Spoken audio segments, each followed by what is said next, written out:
Hello and welcome to the 741 channel. Thank you for stopping by. Today I was working on rotating the tires on my wife's car, and I figured I'd take a minute to show you guys this new Rhino air pressure gauge that I picked up from Amazon recently. Let's open up the box and see what we have in here. Okay, so first up we have the air pressure gauge itself here, as you can see. Next up we have a carrying case with a little drawstring tie on it. Next up we have a warranty card here.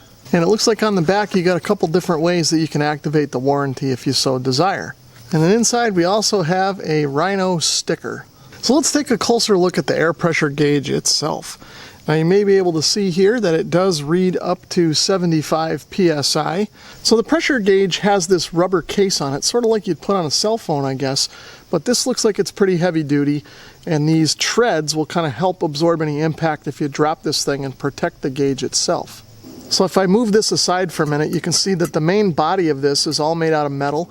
The front is sort of like a brass plated type situation, and the back is just black painted. Then you can see here the valve body is brass. There's a brass, and the button here to release the hold pressure is also brass. So the air hose is a rubber hose with a nylon braid around it. You can see there's a ferrule there that's crimped on to hold this to the main body of the pressure gauge. And you can see here it's mounted on a swivel ferrule to give you the ability to kind of rotate the pressure gauge around for easy viewing. And up at the other end you can see it's into another brass ferrule with a brass air chuck here. And this thing's got a nice low profile with a 45-degree exit. So let's test this out on the tire here for my wife's 2007 Pontiac Vibe. So you may be able to see there we're reading about 30 psi on this tire. And the nice thing about this meter is it's got an automatic hold feature, so anytime you take a pressure reading with it, the needle stays at the max pressure that it reads. If you want to release the pressure and take another measurement, you just push this button on the side to release the pressure and do it all over again. And there you have it, second measurement of 30 psi. So in terms of accuracy, I don't really have any way to really gauge it other than to compare it to this old Radio Shack digital tire meter that I've had forever. And I know I can trust this. This thing's pretty accurate. So let's put this on the tire and see what it reads. And you may be able to see there that is reading 30.5. So I'd say those two meters are pretty close to each other.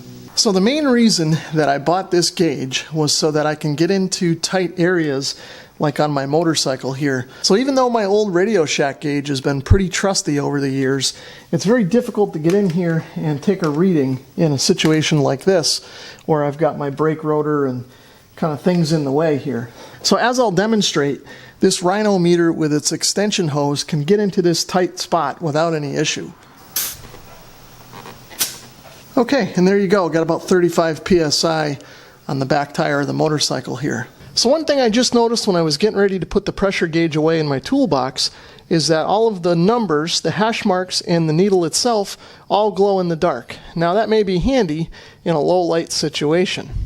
So that's pretty much going to wrap things up for my quick review of the Rhino air pressure gauge. If you enjoyed this video or found it helpful, please give it a thumbs up. And if you'd like to leave a comment or subscribe, feel free to do that as well. Thanks for watching.